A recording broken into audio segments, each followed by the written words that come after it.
যুবক ভাইদেরকে বলছিলাম এবং যুবতীদেরকেও বলছি, স্পেশালি ইয়াং জেনারেশন বেশি, তার তোমাদেরকে বলছি, আল্লাহ পাকের এখানে দুইটা কথা আছে। একটা কথা, রাসূলের আদেশ যা যা আছে মানতে হবে, নিষেধ যা যা করেছেন বর্জন করতে হবে। স্টার্ট করেন ঘুম থেকে, ঘুমানোর সময় আপনি সূরা মুলক পড়েন। সূরা মুলক তেলাওয়াত করতে হলে কোরআন তেলাওয়াত করার আগে শিখতে হবে, তাই তো? সবাই জানি তো কোরআন তেলাওয়াত করা জানি? কনফিডেন্স নাই? কোরআন তেলাওয়াত করা জানেন না? আল্লাহ সবাইকে তৌফিক দেখ।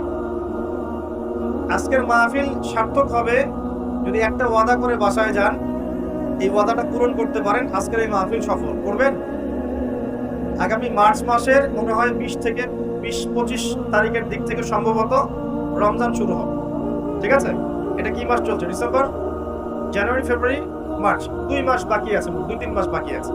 এই 3 মাস সময়ের মধ্যে এই মাহফিলে উপস্থিত প্রত্যেক যুবক যুবতী বিশুদ্ধ করে কোরআন তেলাওয়াত করা শিখবেন, ওয়াদা করেন, আল্লাহর কাছে ওয়াদা করেন, শিখবেন ইনশাআল্লাহ। ইনশাআল্লাহ। শয়তান 3টা ধোঁকা দিবে। কয়টা ধোঁকা? হাত নামান। শয়তান 3টা ধোঁকা দিবে, এটা সবাইকে দেয়, আপনাকেও দিবে। 1 নাম্বার ধোঁকা দিবে যে আমি অনেক জানি, আমার জানার দরকার নাই। কত শিখছি কোরআন তেলাওয়াত, বক্তব্যে পড়েছি, নুরানি পদ্ধতি পড়েছি, বৈজ্ঞানিক পদ্ধতি পড়েছি, হুজুরের কাছে পড়েছি, হ্যাঁ, তারাবির নামাজের আগে পরে পড়েছি, রমজানে পড়েছি, আমার জানার দরকার নেই, অনেক জানি। এটা শয়তানের একটা ধোঁকা। ভালো করে পড়াশোনা করলে বুঝবেন যে আপনি কিছুই জানেন না এখনো। দ্বিতীয় ধোঁকা হচ্ছে, আপনাকে শয়তান ধোঁকা দিবে আমার অনেক বয়স হয়ে গেছে, আমি আর পারবো না।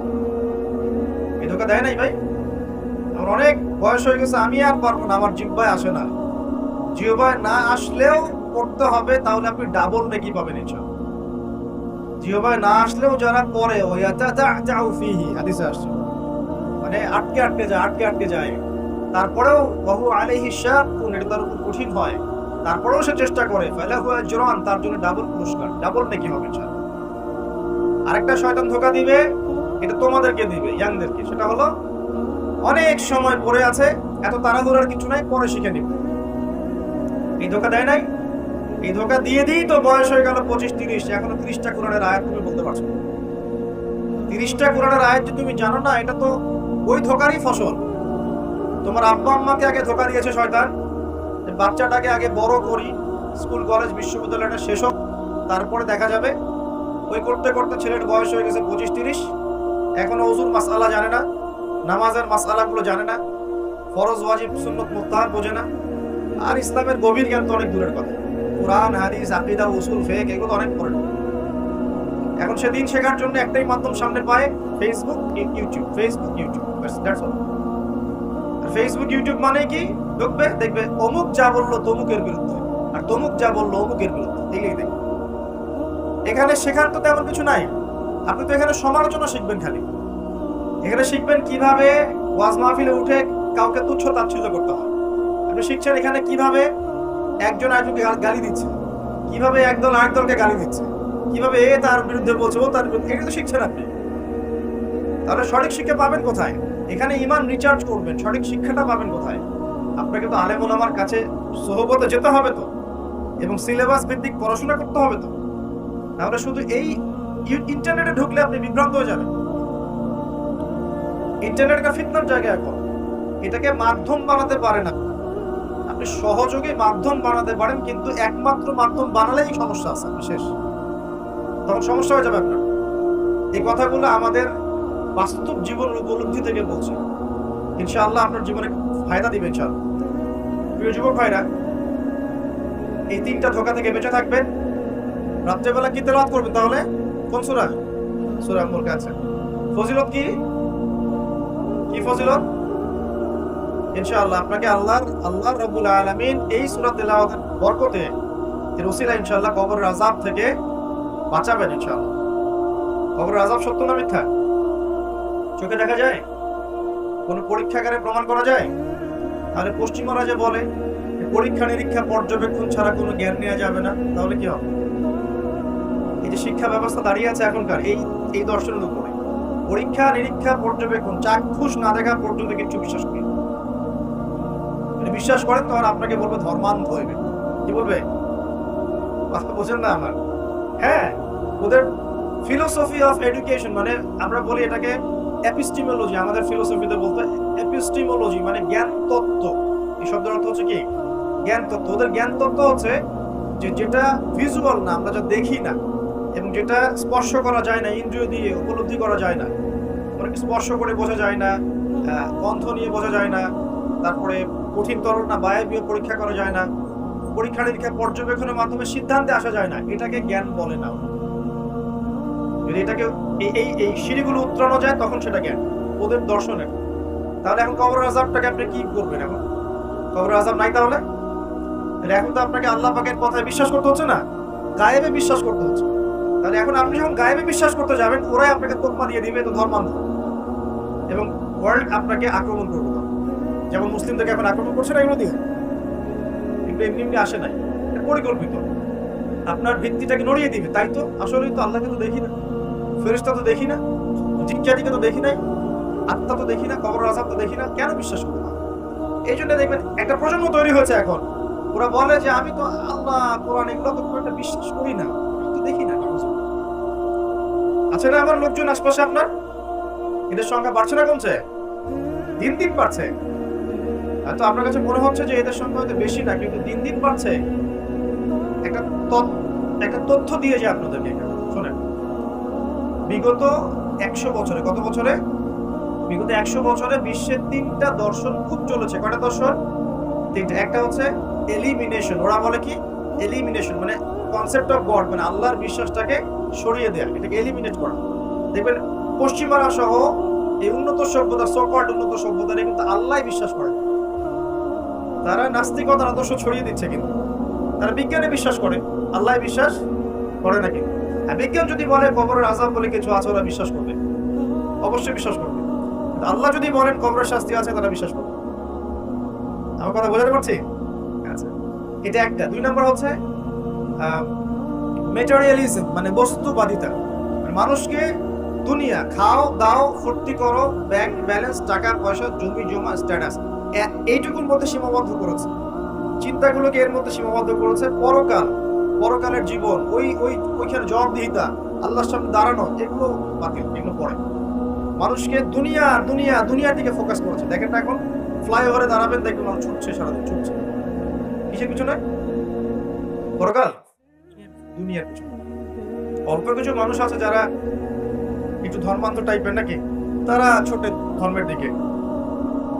আরেকটা আছে 3 নাম্বার, এটা হলো চ্যালেঞ্জ এগেইনস্ট রিলিজিয়ন, মানে ধর্মের বিরুদ্ধে চ্যালেঞ্জ উত্থাপন করা, যে ধর্মের এটা কেন, ধর্মের ওইটা কেন, হ্যাঁ, মুসলিমদের মধ্যে পর্দা কেন, চুরি করলে চোরের হাত কেন কাটতে হবে, বড় একটা বিষয়। তারপরে ইসলামে বহু বিবাহ কেন, ঠিক আছে, তারপরে বিয়ের এক্সাক্ট কোনো বয়স নাই কেন, মানে এই যে কনসেপ্ট থ্রো করছে না, এগুলো চ্যালেঞ্জ, রিলিজিয়নকে চ্যালেঞ্জ করা, এই দর্শনটা ছড়িয়ে দেওয়া হয়েছে বিগত 100 বছর। এই তথ্যটা আপনাকে জানিয়ে দিলাম, ইনশাআল্লাহ আপনাদের স্টাডির ক্ষেত্রে কাজে দিবে। প্রিয় ভাইয়েরা, পরিবেশটা নষ্ট করবেন না, যাদের কোনো হাজত আছে পিছন দিক দিয়ে চলে যান। আজকে রাত্রে ঘুমানো থেকে শুরু করে দেন রাসূলুল্লাহ সাল্লাল্লাহু আলাইহি ওয়াসাল্লামের সুন্নাহর উপর আমল করা যাবে ইনশাআল্লাহ। প্রথমে সূরা মুলক, তারপরে আপনি পড়বেন সূরা ফালাক, নাস, ইখলাস, 3 বার, মোট 9 বার। এবং প্রত্যেক 3 বার শেষ হলে আপনি দুহাতকে একত্রিত করে ফু দিয়ে নিজের মাথা থেকে নিয়ে যতদূর পর্যন্ত পারেন মাসাহ করবেন। ইনশাআল্লাহ রাত্রেবেলা আপনাকে কোনো দৃশ্য অদৃশ্যের ক্ষতি স্পর্শ করবে না। ঘুমের মধ্যে অনেক সমস্যা হয় না অনেকের, যে বলে বোবা ধরে, দুঃস্বপ্ন দেখেন, ভয় পান, আছে না এগুলো সমস্যা? এই সব সমস্যার সমাধান কি মেডিকেল সায়েন্স করতে পারে? যাবেন একটা অ্যান্টি ডিপ্রেশন ওষুধ দিয়ে দিবে, অথবা একটা ঘুমের ওষুধ দিয়ে দিবে, ঘুমান। কিন্তু সব সমস্যার সমাধান কে করতে পারে? আল্লাহ পাক করেন ইনশাআল্লাহ। এগুলো নিঃসন্দেহে কোনো না কোনো ভিত্তি এবং পিছনের একটা ব্যাখ্যা আছে, যেটা হয়তো আমাদের নাও জানা থাকতে পারে, হতে পারে না? সব জ্ঞান কি আমাদের আছে? সব জ্ঞান যে আমাদের নাই, একটা এক্সাম্পল দিই, জাস্ট একটা এক্সাম্পল দিই। আমাদের শরীরে কি আত্মা আছে? আছে না নাই? আত্মাকে কি কেউ দেখেছে কিনা? এটাকে কেউ টাচ করেছে কিনা? তা আত্মা কঠিন তরল না বায়বীয় কোনো জ্ঞান কারো আছে কিনা? এখন একজন মানুষ মৃত, একজন মানুষ জীবিত, উভয়ের মাঝখানে পার্থক্যটাই তো হচ্ছে আত্মা। একজন মানুষ মৃত, তার মধ্যে আত্মাটা নাই, আর যে মানুষটা জীবিত তার মধ্যে কি আছে? রূহ বা আত্মা আছে।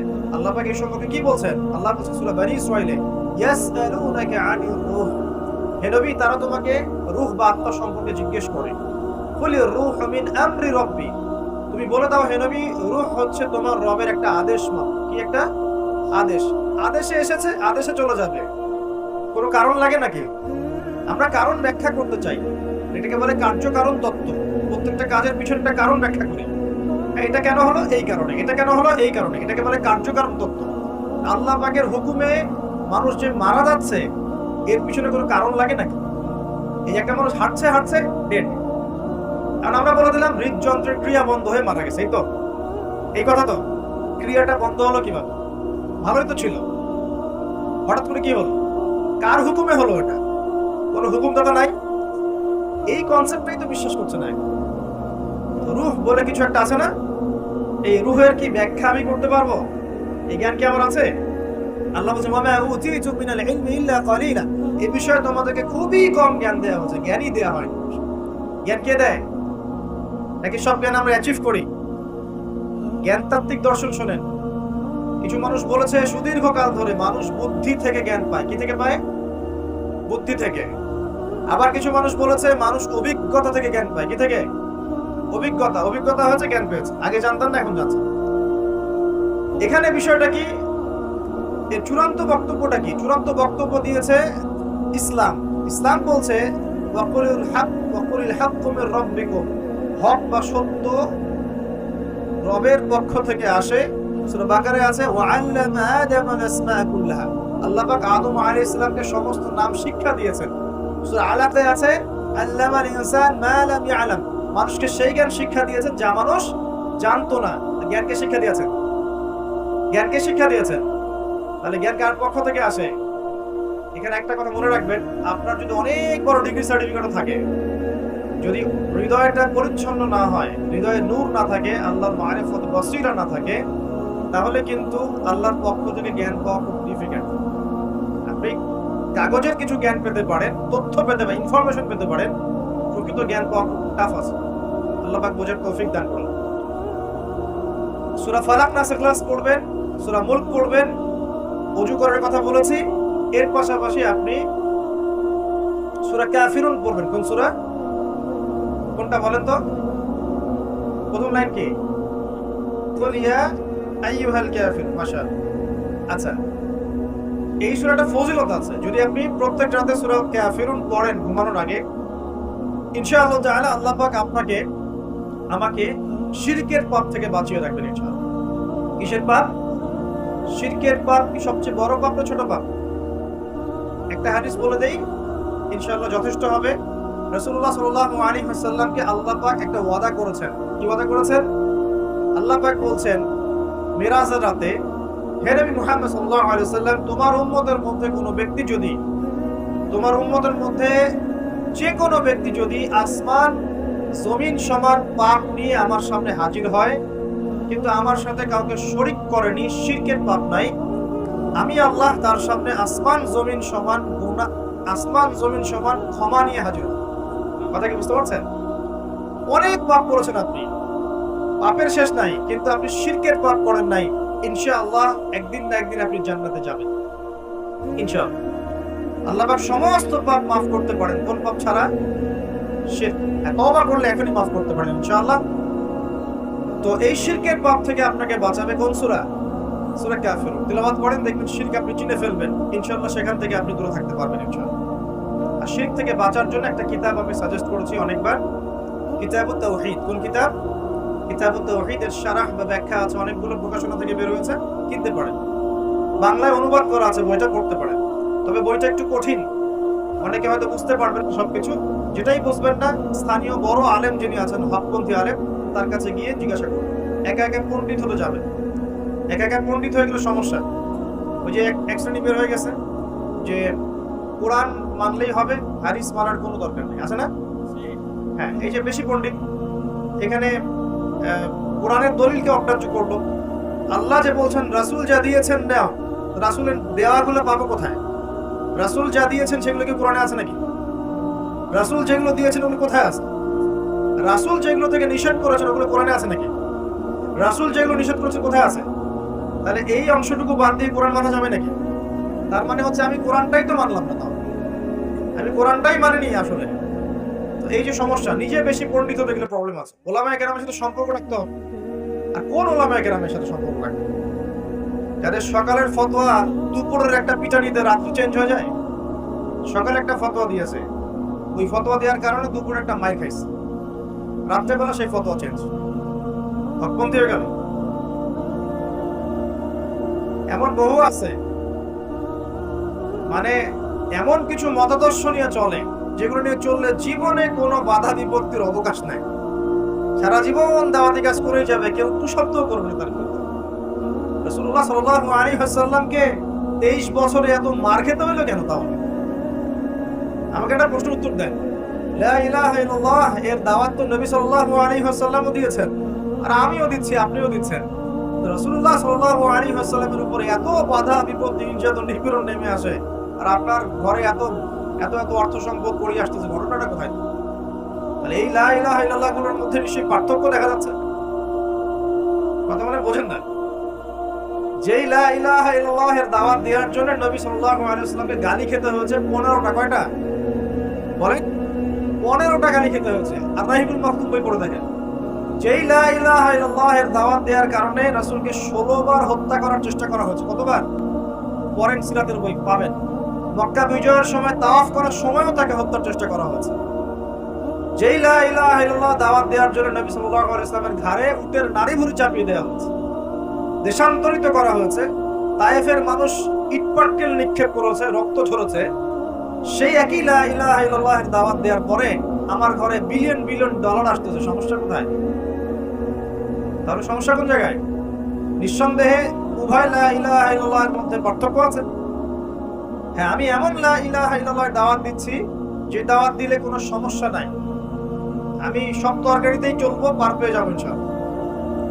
আর যদি হকপন্থী লা ইলাহা ইল্লাল্লাহ এর দাওয়াত দিতে যান তাহলে সমস্যা আছে। আল্লাহ রাব্বুল আলামিন আমাদেরকে সৎ কাজের আদেশের সাথে সাথে অসৎ কাজে নিষেধ করার তৌফিক দান করুন। বিশ্বাস করেন, নবী সাল্লাল্লাহু আলাইহি ওয়াসাল্লাম যদি সারা জীবন বলতেন সুবহানাল্লাহ পড়লে এত নেকি হয়, আলহামদুলিল্লাহ পড়লে এত নেকি হয়, আল্লাহু আকবার পড়লে এত নেকি হয়, কোনো সমস্যা হওয়ার কথা ছিল না। নবী সাল্লাল্লাহু আলাইহি ওয়াসাল্লামকে প্রস্তাব দেওয়া হচ্ছে, তুমি যে আল্লাহর ইবাদত করো সেই আল্লাহর ইবাদত আমরা করব, পাশাপাশি আমরা আমাদের লাত উজ্জা মানাতেরও ইবাদত করব। হবে কি? নবী সাল্লাল্লাহু আলাইহি ওয়াসাল্লাম বলছেন, জি না, হবে না। কুলু লা ইলাহা ইল্লাল্লাহ তুফলিহু। লা ইলাহা ইল্লাল্লাহ বলে সমস্ত বাতিল ইলাহকে অ্যাভয়েড করতে হবে, এলিমিনেট করতে হবে, তারপর হবে মুসলিম। এখন আপনি 5 ওয়াক্ত নামাজও পড়বেন মাশাআল্লাহ, এদিকে সুদও খাবেন, আপনি রমজান মাসে সাওমও রাখবেন মাশাআল্লাহ, আপনি ঘুষও নেবেন, আপনি এদিকে দান সদকাও করবেন, আবার যাকাতও দিবেন না, এদিকে মাশাআল্লাহ আপনি তাহাজ্জুদ পড়বেন, পর্দা মানবেন না, হ্যাঁ, এদিকে আপনি তাসবিহ তাহলিল করছেন, হজ উমরা করছেন বছর বছর, এদিকে দুর্নীতিও করবেন, অন্যের সম্পদ আত্মসাৎও করবেন। এই লা ইলাহা ইল্লাল্লাহ আল্লাহর রাসূল শিখাইছেন। উদখুলু ফিস সিলমি কাফা মানে কি? তোমরা পরিপূর্ণরূপে ইসলামে কি করো? প্রবেশ করো। এখন ইসলামে পরিপূর্ণ প্রবেশ মানে কি? নামাজও পড়বেন, সুদও খাবেন, আর এদিকে রোজাও রাখবেন, ঘুষও খাবেন, এদিকে হজ উমরা করবেন, বোনের সম্পত্তি মেরে খাবেন। এগুলো কি লা ইলাহা ইল্লাল্লাহ শিক্ষা? মনে রাখবেন, লা ইলাহা ইল্লাল্লাহ এর হকপন্থী উলামায়ে কেরাম যারা, সোহবতে গিয়ে পড়ে দিন শিখবেন ইনশাআল্লাহ। পারবেন না? এটা চেনার জন্য আপনাকে এত কষ্ট করতে হবে না, এত কষ্টের প্রয়োজন নাই। খালি দেখবেন যে কাদের দাওয়াতে বাধা বিপত্তি নেমে আসে আর কাদের আসে না। এতটুকু চোখ কান খোলা রাখলেই বুঝতে পারবেন ইনশাআল্লাহ। এই জন্য একজন মজলুম বলেছিলেন যে তাকে মৃত্যুর সময় বলা হচ্ছে কালিমা পড়েন। কি পড়েন? কালিমা পড়েন। সে বলছে যে আমাকে কোন কালিমা পড়তে বলছে? যে কালিমা তোমরা পড়ছো সেই কালিমা পড়ার পর তোমাদের রুটি রুজির ব্যবস্থা হচ্ছে, আর আমি যে কালিমাটা পড়েছি এই কালিমার জন্য তুমি এসেছো আমার বলে আজকে ফাঁসির কাষ্ট জমা। এই হচ্ছে অবস্থা। প্রিয় ভাইরা, দুনিয়ার জীবনটা চূড়ান্ত নয়। এখানে সফল হতে হলে একটা আয়াতেই যথেষ্ট আপনার জন্য। আজকে রাসূল যা দিয়েছেন নিয়ে নেন, যা দেন নাই ছেড়ে দেন, যা নিষেধ করেছেন ছেড়ে দেন, ব্যাস। আর কিছু করতে হবে। ঘুমানো থেকে শুরু করেছি আপনার জন্য, আমি একটু গুছিয়ে দিব আপনাকে সারাদিন, তারপর শেষ করে দেব। এবার আপনি ডান পাশে কাত হচ্ছেন, হয়ে বলবেন আল্লাহুম্মা বিইসমিকা আমুতু ওয়া আহইয়া।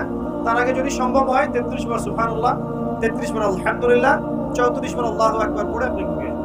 এখন যদি আপনি 6 ঘন্টা বা 8 ঘন্টা ঘুমিয়ে থাকেন, প্রত্যেক সেকেন্ডে আপনি নেকি পাবেন।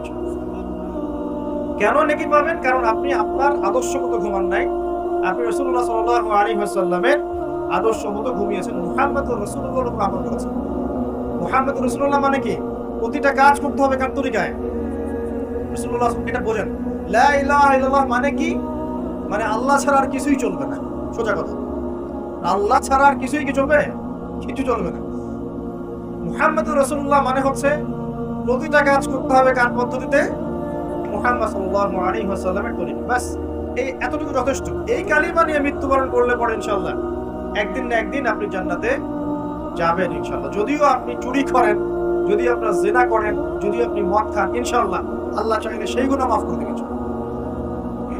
এখন প্রিয় ভাইরা, ঘুম থেকে উঠলেন, এখানে দুটো কথা বলে দিই। এখন আমরা যে সময়টাতে আছি, এটা শীতকাল না? এই সময়টা কি শীতকাল না? আমি দেখছি আমি ছাড়া আপনারা সবাই শীতের কাপড় পরেছেন বাসা। খুব ঠান্ডা। যুব সমাজের এত ঠান্ডা লাগে কেন? এই বয়সে এত ঠান্ডা লাগে কেন? এখন তো রক্ত গরম থাকার কথা নাকি?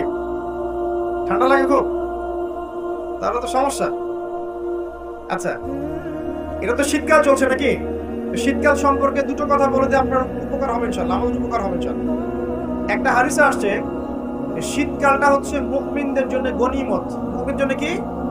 গনিমত মানে হচ্ছে একটা সম্পদ, যে সম্পদটা যুদ্ধ করে লব্ধ করতে হয়, কিন্তু এখানে কোনো যুদ্ধের প্রয়োজনই হচ্ছে না। গনিমত, উপহার, গিফট। কিরকম? শীতকালে রাতটা হয় লম্বা। রাত কি হয়? লম্বা হয় না? এতে করে সারা রাত আপনি অনেক ইবাদত করতে পারবেন। আর দিনটা হয় ছোট। দিনটা ছোট হয় না? এতে করে আপনি দিনের বেলা সওম বা রোজা রাখতে পারবেন। শীতকাল আসলেই সাহাবীরা বলতেন আহলান সাহলান। শীতকালকে বলতেন আহলান সাহলান। শীতকাল তুমি এসেছো, আলহামদুলিল্লাহ। এখন রাত্রেবেলা হে কোরআনওয়ালারা তোমরা উঠে যাও এবং কোরআন তেলাওয়াত করতে থাকো, এবং দিনের বেলা তোমরা সওম পালন করতে থাকো। শীতের রাতটা কাজে লাগাতে পারি না আমরা? রাতের একটা অংশ ঘুমিয়ে যাবেন, শেষ অংশে উঠে তাহাজ্জুদ পড়বেন এবং কোরআন তেলাওয়াত করবেন এবং আল্লাহর কাছে হাত তুলে দোয়া করবেন। ইনশাআল্লাহ শেষ অংশে, রাতের শেষ অংশে আপনি যে দোয়াই করবেন, আপনার রিজিক যদি হালাল হয় ইনশাআল্লাহ কবুল হয়ে যাবে। শীতকালকে কাজে লাগে। আবার দিনটা হয় ছোট, তাই দিনের বেলা আপনি সওম বা রোজা রাখতে পারবেন। আল্লাহ পাক তৌফিক দান। শীতকাল সম্পর্কে একটা এরকম বর্ণনা আছে, যখন কঠিন শীত আসবে তখন ওই শীতটা থেকে একটা আশ্রয় প্রার্থনা করতে হয় আল্লাহর কাছে, আল্লাহ এই কঠিন শীত থেকে আমাকে বাঁচাও। কারণ কি জানেন? কারণ হচ্ছে জাহান্নাম বছরে 2টা নিঃশ্বাস ছাড়ে। কয়টা নিঃশ্বাস? একটা নিঃশ্বাস গ্রীষ্মকালে যখন প্রচন্ড দাবদাহ চলে, ওইটা হচ্ছে জাহান্নামের নিঃশ্বাসের ফসল। ওই প্রভাবে পৃথিবীতে এরকম দাবদাহ চলে। এই সায়েন্স বিশ্বাস করবে? করবে না। ওর বিশ্বাসের আমার যায় আসে না। আল্লাহ পাক বলেছেন সত্য, রাসূল বলেছেন সত্য। আরেকটা হচ্ছে শীতকালে যখন প্রচন্ড ঠান্ডা, তখন শীতকালে জাহান্নামের এমন একটা জায়গা আছে যেটা কিন্তু শীতল জায়গা। জাহান্নামের পুরো জায়গাটাই কিন্তু আগুন নয়, এমনও জায়গা আছে যেটা কি খুব শীতল। ওই শীতল অংশ শ্বাস ছাড়লে এই যে পৃথিবীতে সেই এই শীতের একটা প্রভাব চলে আসে, প্রচন্ড ঠান্ডা শৈত্যপ্রবাহ চলে আসে। এটা হয়তো অনেকে বিশ্বাস করবে না, মনে করবে যে ধর্মাত্মক কথাবার্তা। হাদিসে আছে নবী সাল্লাল্লাহু আলাইহি ওয়াসাল্লাম বলেছেন, কে সত্যবাদী? এই পুরো সভ্যতার রাসূল সাল্লাল্লাহু আলাইহি ওয়াসাল্লাম। এই বিশ্বের সমস্ত মানুষ সত্যবাদী বেশি না আল্লাহর রাসূল বেশি সত্যবাদী? বাস, আর কোনো দরকার আছে কথা? শীতকালটা কাজে লাগাই। এই শীতকালে আমি একটা আমল বলে দিই প্রিয় ভাইরা। শীতকালে নবী সাল্লাল্লাহু আলাইহি ওয়াসাল্লাম এই যে তাহাজ্জুদ পড়তে উৎসাহিত করেছেন, সওম রাখতে উৎসাহিত করেছেন এবং সাহাবীরা কোরআন তেলাওয়াত করতে উৎসাহিত করেছেন। একটা হাদিসে আছে তিনটা কাজ মানুষের গুনার একটা বড় বড় অংশকে মিটিয়ে দিবে। এক নাম্বার কাজ হচ্ছে সংকটকালীন অবস্থায় দান। মানে আপনার দান করার এখন সামর্থ্য খুব কম, টাকা পয়সার টানা হেঁচড়া আছে, এখন আপনি দান করছেন, এই দানের বিনিময়ে আল্লাহ পাক গুনাহ আপনার মাফ করে দিবেন। 2 নাম্বারটা হচ্ছে যে কঠিন গরম পড়েছে, এই গরমের দিনে আপনি রোজা রেখেছেন, তৃষ্ণার্ত থেকেছেন, এই গরমে রোজা রাখার কারণে আপনার গুনাহ মাফ হয়ে যাবে। আরেকটা কাজ হচ্ছে প্রচন্ড শীতকাল, এই যে এখন শীতকাল পড়ছে, এই শীতকালে আপনি ঠান্ডা পানিতে ওযু করছেন কষ্ট করে, এই ওযুর বদৌলতে আপনার গুনাহগুলো মাফ হয়ে যাবে। তিনটা কাজ শীতকালে পাওয়া যাচ্ছে না, 3 নাম্বার কাজটা শীতকালে পাওয়া যাচ্ছে না, যে শীতের সময় পূর্ণাঙ্গ রূপে ওযু করলে আপনার গুনাহগুলো মাফ হয়ে যাবে ইনশাআল্লাহ। শীতকালে মাশাআল্লাহ আমাদের ওয়াজ মাহফিলগুলো হবে, ওয়াজ মাহফিলগুলোতে অ্যাটেন্ড করবেন, ঈমান রিচার্জ করবেন, রাতের বেলা তাহাজ্জুদ পড়বেন ইনশাআল্লাহ। তাড়াতাড়ি ঘুমিয়ে যাবেন যাতে করে শেষ রাতে আপনি উঠতে পারেন। রাতটা লম্বা হবে, একটা অংশ কোরআন তেলাওয়াত করবেন, একটা অংশ দোয়া করবেন ইনশাআল্লাহ তাআলা। আল্লাহ পাক দুনিয়া আখিরাতের যত হাজত আপনার পূর্ণ করে দিবেন ইনশাআল্লাহ। আর দিনের বেলা সম্ভব হলে সম রাখবেন। একটা কাজ আমাদের করা উচিত, এটা আমি মাহফিলের মাধ্যমে অ্যানাউন্স করছি। আমাদের উচিত শীতকালে আশপাশে যে দরিদ্র শীতার্থ মানুষগুলো আছে, স্পেশালি গ্রামাঞ্চলে, দেশের উত্তরাঞ্চলে কিন্তু প্রচুর শীত পড়ে, এরকম বিভিন্ন অঞ্চলে কিন্তু প্রচুর শীতার্থ মানুষ আছে। এই শীতার্থ মানুষদের জন্য সামর্থ্যবানদের উচিত হবে শীত বস্ত্রের ব্যবস্থা করা, কম্বল হোক, অন্যান্য গরম কাপড় হোক, এগুলোর ব্যবস্থা করে বিভিন্ন ফাউন্ডেশন বা সংগঠন বা পলিটিক্যাল অ্যাসোসিয়েশন বা মসজিদ মাদ্রাসা এগুলোর উদ্যোগে এই শীত বস্ত্রগুলো মানুষের মাঝে বিতরণ করার চেষ্টা করতে হবে ইনশাআল্লাহ। করা যাবে না ইনশাআল্লাহ? আমরাও নিয়াত করছি ইনশাআল্লাহ এই শীতে আমরা পুরো বাংলাদেশ ব্যাপী আমাদের সামর্থ্য অনুযায়ী মানুষের সাদাকাগুলোকে কালেক্ট করে আমরা শীত বস্ত্র বিতরণ করবো ইনশাআল্লাহ। এবং আমরা রিকোয়েস্ট করবো আপনাদের দানের হাতটাকে প্রশস্ত করবো। তবে মনে রাখবেন, কখনো যদি দেখেন যে আমার নামে বা আমাদের ফেসবুক আইডি ইউজ করে, পোস্টকে ইউজ করে কেউ দান সদকা চাচ্ছে, এনশিওর না হওয়া পর্যন্ত কেউ দান করবে। এরকম প্রচুর প্রতারক ফ্রড বের হয়েছে যারা আমাদের নাম ইউজ করে কিন্তু মানুষের কাছে টাকা পয়সা চাওয়ার চেষ্টা করছে। আমি কখনো মানুষের সামনে এভাবে কোনো প্রজেক্টের জন্য টাকা পয়সা চাই না। যদি চাই এইভাবে জনসমক্ষে এসে বলবো যে এই প্রজেক্টের জন্য চাচ্ছি। মানে এখন যেটা বললাম, ইনশাআল্লাহ শীতকালে আমরা শীত বস্ত্র বিতরণ করব। যার যার সামর্থ্য আছে আমাদের অফিসিয়াল পেজে আমাদের সব নাম্বারগুলো, অ্যাকাউন্ট নাম্বারগুলো দেওয়া হবে, সেখানে আপনারা পাঠাবেন, আমরা বিতরণ করব ইনশাআল্লাহ। এবং সেটা সম্পূর্ণ আমার নিজের তত্ত্বাবধান চলবে ইনশাআল্লাহ। এখন এই কাজগুলো শুধু আমরা করবো না, আপনারাও করবেন, বিভিন্ন সংগঠন থেকে করবেন, আপনাদের মসজিদ থেকে করবেন, মাদ্রাসা থেকে করবেন, পলিটিক্যাল অ্যাসোসিয়েশন থেকে করবেন, ধর্মীয় সংগঠনগুলো থেকে করবেন। এতে করে কি হবে জানেন? নবী সাল্লাল্লাহু আলাইহি ওয়াসাল্লাম বলেছেন, আপনি যদি মানে কোনো বান্দা যদি অন্য মুসলিম ভাইয়ের কোনো হাজত প্রয়োজন পূরণ করে দেয়, আল্লাহ রাব্বুল আলামিন কিয়ামতের মাঠে তার হাজত পূরণ করে দিবেন ইনশাআল্লাহ। অন্য বর্ণনায় আছে দুনিয়া এবং আখিরাতে আল্লাহ পাক তার হাজত পূরণ করে দিবেন ইনশাআল্লাহ। একটা হাদিসে এসেছে, একজন বান্দা যতক্ষণ মুসলিম ভাইয়ের প্রয়োজন পূরণ করে, আল্লাহ রাব্বুল আলামিন ততক্ষণ পর্যন্ত তার প্রয়োজন পূরণ করে। অতএব অন্যের মুখে হাসি ফোটানোর নিমিত্তে এই শীতার্থ মানুষগুলোর পাশে আমাদের দাঁড়ানো উচিত। আল্লাহ পাক আমাদেরকে তৌফিক এনায়েত করুন। শীতকালে এই কাজগুলো করবেন। আর শীতকালে কিন্তু কিছু কিছু নোংরামি কাজ হয়, এই কাজগুলো বর্জন করতে হবে, পারবেন না ইনশাআল্লাহ? 1 নম্বর নোংরামিটা হচ্ছে, শীতকালে দেখবেন এমন কিছু মানে অনুষ্ঠানের আয়োজন করা হয় যেগুলোতে মানে অপসংস্কৃতির বাদ্যযন্ত্র বাজতে থাকে। স্পেশালি দেখবেন গ্রামে গঞ্জে কিছু কিছু পিকনিক আয়োজন করে, এগুলোতে দেখবেন এমন গান বাজনা বাজায়, ডিজে গান বাজায় যে মানুষের সারা রাত ঘুম হারাম হয়ে গেছে। হয় না এরকম? এরকম হয়। ঐতিহ্য রক্ষা করতে সমস্যা নাই। শীতকালে আমাদের এখানে পিঠার উৎসব হতো না, তারপরে আমাদের এই যে একটা নবান্ন উৎসব হতো না, একটা দেশীয় লোকজ ঐতিহ্য থাকে, সেগুলো পালন করতে সমস্যা নেই যতক্ষণ পর্যন্ত সেগুলোর মধ্যে কোনো শিরক বেদাত বা হারাম না ঢুকছে, এগুলো পালন করতে সমস্যা নেই। কিন্তু আপনি পিকনিক করবেন, এখানে রিভার্স মিউজিক প্লে করবেন, ডিজে বাজাবেন, মানুষের ঘুম নষ্ট করবেন, হারাম করবেন, এটা কি ইসলাম জায়েজ করেছে নাকি? এই কাজগুলো শীতে বেশি হয়, সতর্ক থাকবেন। শীতে আবার দেখি আমরা অনেকেই কি করি, ব্যাডমিন্টন খেলেন, তাই না? সরকারি লাইন থেকে একদম মাশাআল্লাহ ইলেকট্রিক লাইন নিয়ে যদি খেলতে হয়, নিজের বাড়ির লাইন থেকে খেলুন, নিজের বাসা থেকে লাইন নিয়ে খেলেন। আমি উৎসাহিত করছি, কারণ এটা আপনার ফিজিক্যাল স্ট্যামিনা বাড়াবে, অ্যাটলিস্ট আপনার শরীর চর্চা হবে, ঠিক আছে? আপনার শরীর চর্চার দরকার আছে। এই কাজগুলো মোবাইলের সামনে বসে বসে সময় নষ্ট করার অনেক ভালো আছে, কিন্তু আপনি চুরি করে লাইন নেবেন না কারণ। তারপর শীতকালে দেখবেন কি হয়, বেশি বেশি মাদকের আসর বসে শীতকালে। ঠান্ডা তো, শীতকালে বেশি বেশি মাদক দ্রব্যের আসর বসে, খেয়াল করে দেখবেন। এগুলো থেকে আমার যুব সমাজকে বাঁচাতে হবে। শীতকালে জেনা বেড়ে যায়, কিন্তু শীতকালে দেখবেন জেনা বেড়ে যায়, এটা একটা অ্যাডাল্ট ওয়ার্ড, কিন্তু আপনি বুঝবেন শীতকালে এগুলো বেড়ে যায়। আল্লাহ পাক এই যুব সমাজকে জেনা থেকে বাঁচিয়ে রাখুন। শীতকালে দেখবেন কনসার্ট বাড়ে, কিছু কনসার্ট বাড়ে না, মিউজিক্যাল কনসার্ট বাড়ে, দেখবেন মানুষ স্টেজে উঠে একদম কি লাফালাফি শুরু করে, কি মিউজিকগুলো প্লে করে, মানুষ উন্মাদনার মধ্যে রেখে দেয়, এবং হাজারে না লক্ষ লক্ষ যুবক সেই কনসার্ট করতে যায়। এগুলো থেকে বেঁচে থাকবেন। বরং প্রয়োজনে ওয়াজ মাহফিলগুলো দেশে ইমানকে রিচার্জ করেন। আল্লাহ পাক তৌফিক এনায়েত করুন।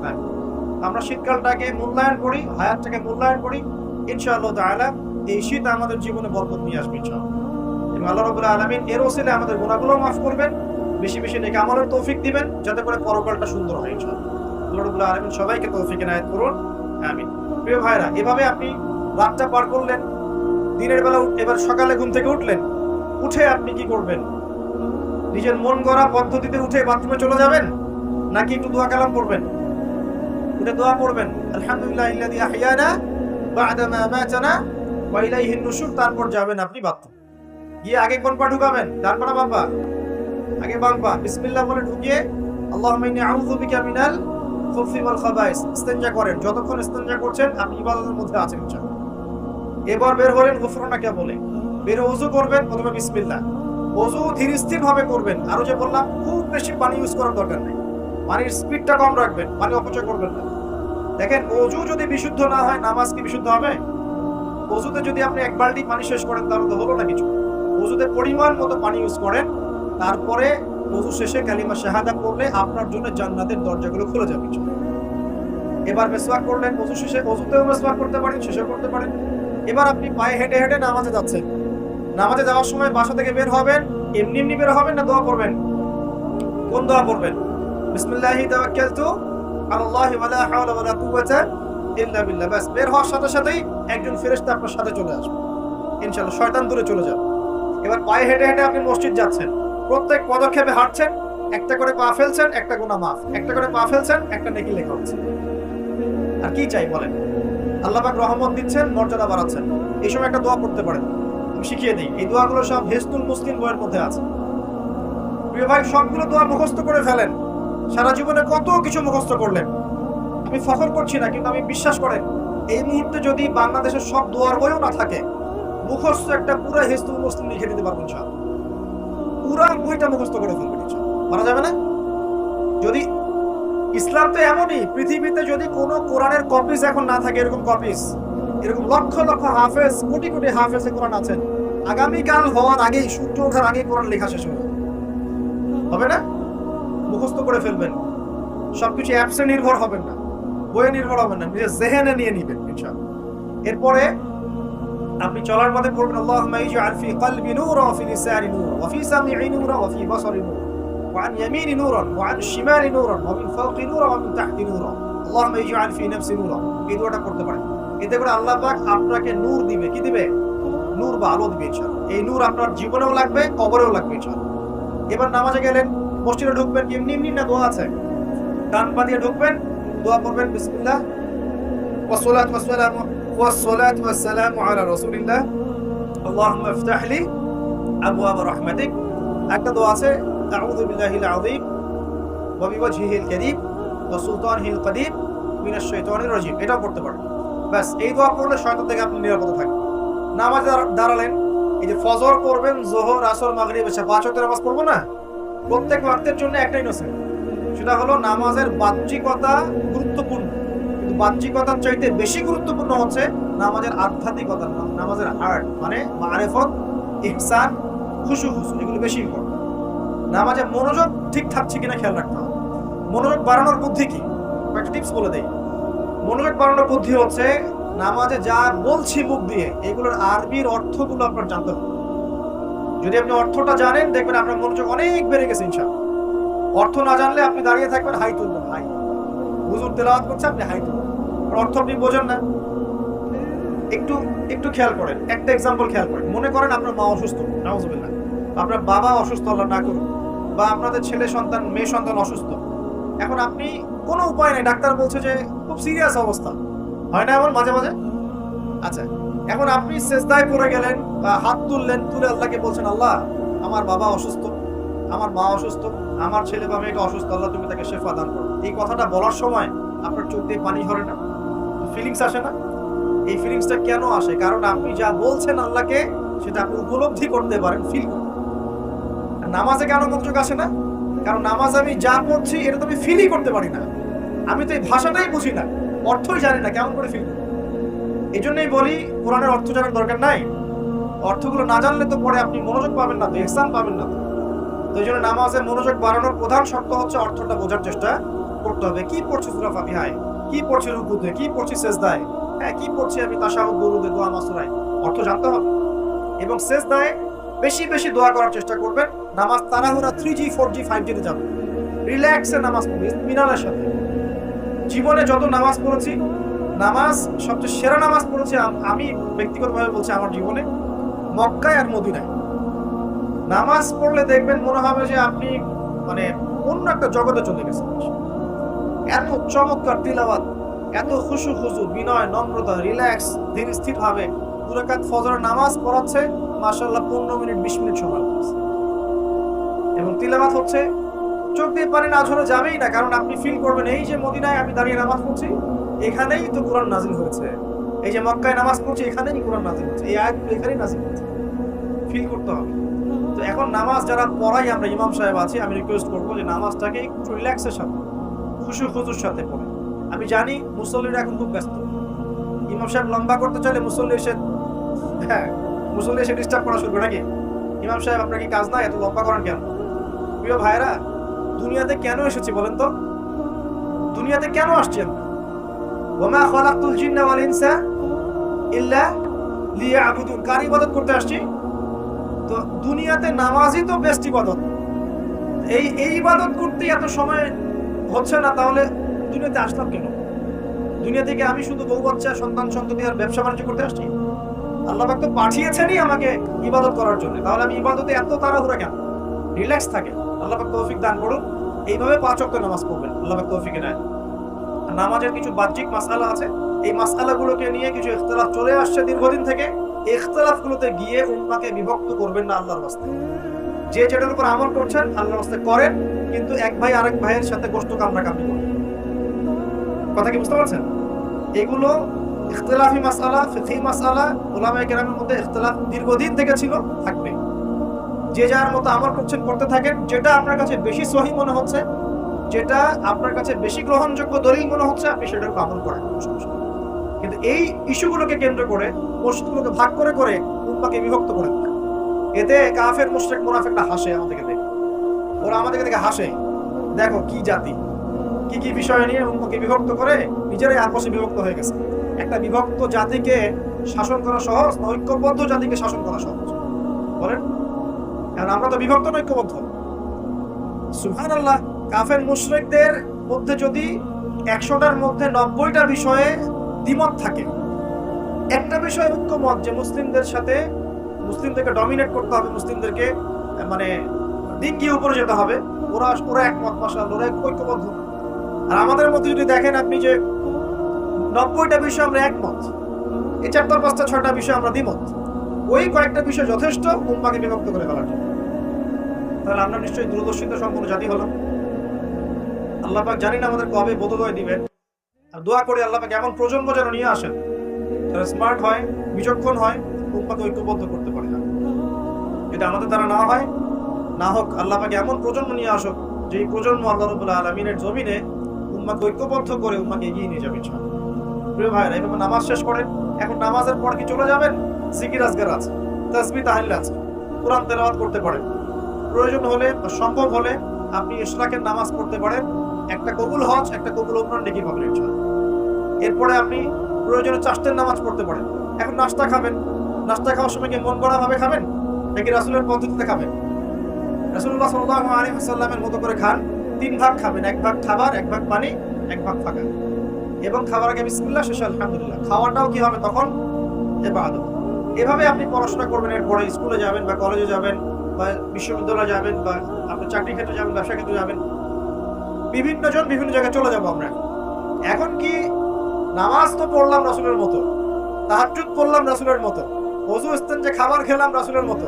এখন কি আমি অর্থনৈতিক জীবনে গিয়ে রাসূলের খেলাফ চলবো? আমি কি শিক্ষা ক্ষেত্রে গিয়ে রাসূলের খেলাফ চলবো? আমি কি পরিবারে এসে এখন রাসূলের আদর্শের বিরুদ্ধে চলবো? তাহলে কি আমি পরিপূর্ণ মুসলিম হতে পারবো? তাহলে সমাধান কি? ব্যবসা করতে গিয়েছেন, এখানে ব্যবসার সুন্নত আছে, মাপে কম দিতে পারবেন না, পণ্যে ভেজাল মিশাতে পারবেন না, কাউকে ঠকাতে পারবেন না, ঠিক আছে, মজুতদারি করতে পারবেন না, আপনি কৃত্রিম সংকট তৈরি করতে পারবেন না। ব্যবসার মূলনীতি মেনে চলবেন, ইনশাআল্লাহ আপনি এখানেও নেকি পাবেন। বরং সৎ ব্যবসায়ী হলে পরে আপনি নবীদের সাথে হাসর করতে পারবেন ইনশাআল্লাহ। চাকরি করতে গিয়েছেন, এখন কি ফাঁকি দিবেন কাজে? নাকি ঘুষ দিবেন? এখানে কি আপনি সুদ খাবেন? এখানে কি আপনি দুর্নীতি করবেন? এখানে আপনার চয়েস, আপনি যদি করেন ক্ষতিগ্রস্ত হবেন। ইবাদত বন্দেগীর জীবনে আপনি মুসলিম হলেও এই ক্ষেত্রে কিন্তু আপনি পরিপূর্ণ মুসলিম হতে পারছেন না। আবার যদি সমাজে যান, এখানে কি আপনি কি মন করা সব কাজ করবেন, মন করা বিধান প্রয়োগ করবেন? এটা কিন্তু আপনার চয়েস। কিন্তু যদি আপনি করে ফেলেন, তাহলে ওই ক্ষেত্রে আপনি পরিপূর্ণ মুসলিম হতে পারবেন। এভাবে এই জীবনের প্রত্যেকটা ক্ষেত্রে যদি আমরা রাসূলের আদর্শ মেনে চলি, অটোমেটিকলি সমাজে শান্তি, শৃঙ্খলা, স্থিতিশীলতা চলে আসবে ইনশাআল্লাহ। এবং শুধুমাত্র যুব সমাজ নয়, আমাদের প্রবীণরা, মা বোনরা, আমাদের আগামী প্রজন্ম এবং চলমান যে প্রজন্ম চলছে, সকলেই উপকৃত হবে ইনশাআল্লাহ। আজকের এই একটা আয়াত জাস্ট আমি তেলাওয়াত করেছি, ওটা আমি ক্ষুদ্র জ্ঞানে ব্যাখ্যা করার চেষ্টা করলাম। রাসূলুল্লাহ সাল্লাল্লাহু আলাইহি ওয়াসাল্লাম যা যা দিয়েছেন সমস্ত সুন্নতগুলোকে আমল করার চেষ্টা করতে হবে, আল্লাহ তৌফিক দান করুন। একই সাথে নবী সাল্লাল্লাহু আলাইহি ওয়াসাল্লাম যত কিছু নিষেধ করেছেন সমস্ত নিষেধগুলোকেও বর্জন করতে হবে ইনশাআল্লাহ। আল্লাহ পাক তৌফিক দান করুন। আপনি সুন্নত মানছেন ঠিক আছে, কিন্তু শিরক ছাড়ছেন না, চলবে না। বিদআত ছাড়ছেন না, চলবে না। হারাম রিজিক ছাড়ছেন না, চলবে না। সুদ ঘুষ ছাড়ছেন না, এটা চলবে না। অন্যের হক নষ্ট করছেন, চলবে না। যদি পরিপূর্ণ সাফল্য পেতে চাই, তাহলে কিতাবের পূর্ণ অংশের উপর আমল করার চেষ্টা করতে হবে। এক অংশ মানবো, এক অংশ মানবো না, এই মুনাফিকি খাসলত ত্যাগ করতে হবে। আল্লাহ সবাইকে তৌফিক এনায়েত করুন, আমিন। আমরা আলোচনা এখানে গুটিয়ে নিচ্ছি এবং দোয়া করছি আল্লাহ রাব্বুল আলামিন আমাদের সকলকে রাসূলুল্লাহ সাল্লাল্লাহু